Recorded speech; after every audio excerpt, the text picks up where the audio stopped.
रेशमा अपने कमरे में काफी परेशान रहती है। उसे नींद भी नहीं आती क्योंकि वो पहली बार अपने पति के बिना अकेले थी रात में। तभी उसे कुछ आवाज आती है और वो हॉल की तरफ जाती है कि आखिर ये किस चीज की आवाज है। हॉल में जाकर वो देखती है कि अरे घर तक घुस गए, अब जाना किधर है वो तो बता। अरे तू मेरे पीछे चुपचाप आता रह जा, मैं यहाँ आया हूँ, मुझे पता है माल किधर है। चल ठीक है, चल चल मैं चलता हूँ तेरे पीछे पीछे। अरे ये तो चोर है और चोर मेरे घर में आ गया, अब मैं क्या करूँ, कहाँ जाऊँ? चिल्लाऊंगी तो फिर यहाँ कोई अगल बगल सुनने वाला नहीं है। फिर वो सोचती है मैं क्या करूँ, कहीं जाके छुप जाती हूँ और देखती हूँ ये लोग क्या क्या करता है। अकेले होने की वजह से रेशमा उन चोरों के सामने नहीं आती, बस पीछे जाकर छुप जाती है। तभी सुन, जो भी सामान मिलता है ना जल्दी से उठा ले, अगर भाभी जी को पता चल गया तो बहुत दिक्कत होगी। लेकिन यार और तो कुछ मिल ही नहीं रहा है, उधर देखते हैं। जल्दी कर जल्दी कर जल्दी कर, नहीं तो दिक्कत हो सकती है और जल्दी निकलना है हम लोगों को। पर्दे के पीछे खड़ी रेशमा उन दोनों की सारी बातें सुन अरे लेती है। ये तो मुकेश था ना, बगल में रहता है दूसरे वाले घर में, ये आज मेरे घर में चोरी करने आया है। रुको मैं इसे मजा चखाती हूँ। रेशमा समझ जाती है ये दोनों पड़ोसी ही हैं और वो गुस्सा से उन दोनों के पीछे पीछे जाती है। अरे जल्दी चल, मेरा काम हो गया आप लोगों का, आप भाग यहाँ से। मुकेश, तुम मुकेश हो ना? दोनों चोर काफी डर जाते हैं क्योंकि रेशमा ने उन दोनों को ही पहचान लिया था। तभी अरे भाई वो तो तुम्हें पहचान गई, अब क्या होगा? कौन मुकेश? मैं तो किसी मुकेश को नहीं जानता। मुकेश ज्यादा नौटंकी मत करो, रुको मैं पुलिस को फोन करती हूँ। तुम चोरी करने आए हो मेरे घर और वो भी रात में। रुको मैं अभी पुलिस को फोन करती हूँ। अरे भाभी जी थोड़ा मुझे माफ कर दीजिए, मुझसे बहुत बड़ी गलती हो गई, मुझे पैसों की बहुत जरूरत थी इसीलिए मुझे ये काम करना पड़ा, मुझे माफ कर दीजिए, पुलिस को मत बताइए। पैसों की जरूरत थी तो तुम मुझे मांग सकते थे, चोरी करने की क्या जरूरत थी? मैं तो पुलिस को फोन करूंगी, रुको। भाई अब कुछ तो बुद्धि लगा, ये तो नहीं छोड़ेगी, ये तो पुलिस को फोन करेगी और हम दोनों जेल जाएंगे। कुछ बुद्धि लगा भाई, जल्दी से कुछ सोच। एक काम कर, तू माल को लेके निकल, मैं इसका व्यवस्था करता हूँ, तू निकल। मुकेश ये तुम क्या कर रहे हो, इधर क्यों आ रहे हो, वहीं रुक जाओ। अरे भाभी जी अब तो वही होगा जो मंजूर है, मुकेश होगा। मुकेश रेशमा की तरफ आगे बढ़ता है। रेशमा काफी ज्यादा डर जाती है, वो उसके पीछे पीछे भाग जाता है और बेडरूम तक आ जाता है। देखो मुकेश तुम ऐसा नहीं कर सकते हो। मुकेश रुक जाओ मुकेश, नहीं तो मैं हल्ला करूंगी, मैं सबको बता दूंगी। अब जिसको बताना है तू बता दे, अब तो मैं तुझे नहीं छोड़ूंगा क्योंकि तू तो मेरा शकल देख ही लिए ऐसे भी बताने वाली है, तो इसका तो कुछ सबूत मुझे पास भी चाहिए ना कि तू अपना मुंह बंद रखे। देखो मुकेश मैं किसी को नहीं बताऊंगी, तुमको जो लेना है लेके चले जाओ, मैं किसी को कुछ नहीं बताऊंगी। अरे वो तो बोलने की बात है, कल जब पुलिस छानबीन करने आएगा मैं तो जेल में चक्की पीसूंगा ना, इसका तो कुछ व्यवस्था करना ही पड़ेगा। रेशमा पीछे की तरफ चलती है डरते डरते, तभी वो गिर जाती है बेड पर और मुकेश उसके पास आ जाता है। नहीं मुकेश मुझे छोड़ दो प्लीज, मुकेश मुझे छोड़ दो, मुझे बख्श दो, मैं किसी को नहीं बताऊंगी। मुकेश प्लीज मुझे छोड़ दो मुकेश। सिर्फ अपने एक झूठ को छुपाने के लिए मुकेश दरिंदगी की सारी हदों को पार कर देता है। वो भूल जाता है क्या सही है क्या गलत। और मुकेश के चले जाने के बाद रेशमा अपने कमरे में बहुत परेशान होती है। उसे बिल्कुल समझ नहीं आता वो क्या करे, वो बस रोते रहती है।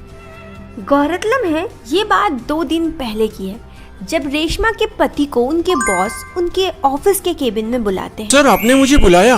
हाँ राकेश मैंने तुम्हें बुलवाया। सुनो ना, कल ना वो अमृतसर वाला काम चल रहा है वहाँ प्रोजेक्ट का, जरा चले जाना तो वहाँ देख के आना, तो वहाँ 2 दिन रुक के आ जाना, ठीक है? वो प्रोजेक्ट नहीं पता क्यों रुका हुआ है। लेकिन सर मैं तो अभी अभी यहाँ शिफ्ट हुआ हूँ, अभी थोड़ी सी दिक्कत हो सकती है सर, मुझे घर में बीबी अकेली है। अरे राकेश कुछ नहीं होगा, 2 दिन में जाओगे और आओगे, बस 2 दिन की बात है राकेश, इतना कर देना ना। ओके ठीक है सर। राकेश थोड़ा परेशान होता है लेकिन बॉस की बातों को मानने के सिवा उसके पास कुछ रास्ता ना था, इसलिए वो वहाँ से निकल जाता है और आकर अपनी पत्नी रेशमा से कहता है, सुनो ना रेशमा, मुझे ऑफिस के काम से 2 दिनों के लिए बाहर जाना है, तो क्या तुम यहाँ अकेले रह लोगी? लेकिन मैं अकेली अभी नई नई आई हूँ, कैसे रहूंगी? थोड़ा डर लगेगा। अरे डरने की क्या बात है, अगल बगल तो बहुत से लोग रहते हैं। दरवाजा बंद कर लेना और आराम से रहना, बस 2 दिनों की बात है। वो तो है जी, लेकिन हम अगल बगल किसी को पहचानते भी तो नहीं है, अभी तो नया नया शिफ्ट हुए हैं। ठीक है, अगर आपको ज़रूरी है तो आप जाइए, मैं रह लूँगी। चलो ठीक है, इसके बाद जब भी मैं जाऊंगा तो तुम्हें साथ लेके जाऊंगा। इस बार थोड़ा सा मैनेज कर लेना ना प्लीज। चलो जी, अच्छा ठीक है, आपको और मस्का लगाने की ज़रूरत नहीं है, आप जाइए, अपना काम कीजिए, फिर आइए, मैं मैनेज कर लूँगी। रेशमा अपने पति को जाने के लिए उस वक्त कह तो देती है, लेकिन वो लोग अभी अभी नए घर में ही शिफ्ट हुए हैं। उन दोनों को यहाँ नए घर में आए बस 1 महीने होते हैं। तभी राकेश चला जाता है। ठीक है, तुम अंदर चली जाओ, मैं चला जाता हूँ। ठीक है जी, अच्छे से जाइएगा। राकेश ऑफिस के काम से अमृतसर चला तो जाता है और इधर रेशमा अकेले रह जाती है अपने घर पर। राकेश भी थोड़ा परेशान होता है क्योंकि उनका घर थोड़ी सुनसान जगह में है, जहाँ पर ज़्यादा लोग तो नहीं रहते और ये सोसाइटी नई नई भी बसी है। उसी रात रेशमा के पड़ोसी मुकेश अपने कमरे में बैठा होता है, तभी उसका दोस्त उसके पास आता है। न राजू, इस बार मकान मालकिन आया था, पैसे कहाँ से दे? रेंट का भी पैसा नहीं है, अब लग रहा है घर खाली करना पड़ेगा। अरे क्या करूँ, नौकरी भी तो छूट गई है, अब पैसे कहाँ से लाऊं? कोई जुगाड़ भी तो नहीं लग रहा है और कोई नौकरी भी नहीं मिल रहा है अभी। कुछ तो सोचना पड़ेगा, नहीं तो ये घर छोड़ना पड़ेगा। आजकल देख रहे हैं वो राकेश है ना, राकेश अच्छा खासा काम कर रहा है, कमा भी अच्छा खासा रहा है, घर भी बगल में खरीदा है बढ़िया सा, अच्छा खासा पैसा है उसके पास। वो क्या काम करता है, हम लोगों को क्यों नहीं मिलता है? अरे अच्छा आइडिया दिया। मुझे उस राकेश से बात हुआ कि वो 2 दिनों के लिए घर पर नहीं रहेगा।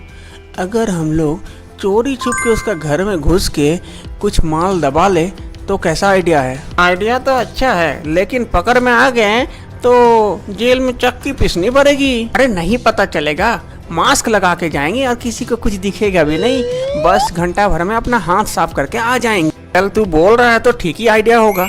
कब चलना है बोल? आज रात को निकलते हैं, तैयार रहना। मुकेश और राजू दोनों मिलकर प्लान करते हैं कि राकेश तो है नहीं और राकेश के घर पर चोरी करने का वो लोग प्लान बनाते हैं। अपने प्लान के मुताबिक वो दोनों राकेश के घर पे रात को दाखिल होते हैं चोरी करने के लिए। रेशमा ये सब सोचते रहती है और कब सुबह हो जाता है उसे पता ही नहीं चलता। इधर सुबह उसके पति घर पहुंचते हैं और आकर रेशमा से कहते हैं, रेशमा क्या हो गया, तुम इतनी उदास क्यों हो और घर में सारा सामान बिखरा पड़ा क्यों है? वो कल जी हमारे घर में चोरी हो गई और सारा सामान चोर लेके गया। ये क्या बोल रही हो, तुमने मुझे फोन क्यों नहीं किया? मैं जी बहुत डर गई थी, क्या करूँगी कुछ समझ नहीं पा रही थी, इसीलिए मैंने आपको फोन करना भूल गई। चलो हम लोग पुलिस स्टेशन चलते हैं और वहाँ जाकर रिपोर्ट लिखाते हैं, उन चोरों को तो छोड़ेंगे नहीं हम। छोड़ दीजिए जी, ऐसे भी ज़्यादा सामान तो नहीं था, लेकिन अगर पुलिस स्टेशन जाके रिपोर्ट लिखाएंगे तो पुलिस भी बार बार हमारे घर आएगी और आप भी घर में नहीं रहते हैं तो मुझे अच्छा नहीं लगेगा। इसका मतलब ये तो नहीं कि हम उन चोरों को छोड़ दे, अगर एक बार छोड़ देंगे तो वो बार बार ऐसा ही करेगा। लेकिन जी रुको, एक काम करते हैं, बगल में एक लड़का रहता है मुकेश बोल के, बहुत अच्छा लड़का है, मैं उसे बुलाता हूँ, वो इसका समाधान जरूर निकालेगा। नहीं जी, उसे मत बुलाइए। क्यों, तुम उसे जानती हो क्या? नहीं जी, मैंने कभी कभी आपसे बात करते हुए मैंने उसे देखा है और इधर ही अगल बगल घूमते रहता है, तो मैं वैसे ही जानती हूँ। रेशमा के पति मुकेश को बुलाने के लिए बोलते हैं, वही मुकेश जिसने चोरी किया था। और रेशमा के साथ रेशमा भी अपने पति को डर की वजह से कुछ बताती नहीं है। तभी उसके घर मुकेश आता है। हाँ भैया बोलिए, क्या बोल रहे थे आप? ए मुकेश, क्या बताऊं यार, कल हमारे घर में चोरी हो गई, अब किसको बताने जाऊं? यहाँ तो सिर्फ तुम ही हो जिसे हम लोग पहचानते हैं। अब तुमको किसी पे डाउट है कि कौन चोरी कर सकता है? नहीं भैया, मुझे तो किसी पे डाउट भी नहीं है और मुझे इतना पता भी नहीं है कि कौन चोरी कर सकता है। छानबीन पुलिस को क्यों नहीं ख्याल किया आप? पुलिस को बोलिए। तू इतना डर डर के क्यों बोल रहा है? अरे नहीं भैया, मैं क्यों डरने जाऊं, मैं चोर थोड़े ना हूँ। तुझे क्या लगता है कौन कर सकता है ऐसा हरकत? भाभी जी को तो पता होना चाहिए ना, भाभी जी तो घर पे थी, भाभी जी ने चोर को नहीं देखा क्या? मैंने देखी थी लेकिन पहचान नहीं पाई। वो मुंह पे मास्क लगाए हुए थे और 2 चोर थे। अरे भाभी जी, मेरा नंबर रखा कीजिए, ऐसी कोई दिक्कत हो तो मुझे तुरंत कॉल कर दीजिएगा, मैं तुरंत पहुंच जाऊंगा और कोई दिक्कत नहीं होने दूंगा। हाँ हाँ, मुकेश सही कह रहा है, इसका नंबर रखा करना, कभी भी कोई दिक्कत हो तो इसे कॉल करना, ये तुरंत पहुंच जाएगा। नहीं जी ठीक है, मैं ले लूंगी बाद में नंबर इसका। सवाल बहुत सारे हैं। क्या रेशमा अपने पति को सच बताती है? क्या मुकेश को जेल होती है? क्या ये सब सिलसिला ऐसे ही चलता रहता है? जवाब सिर्फ एक, इंतजार।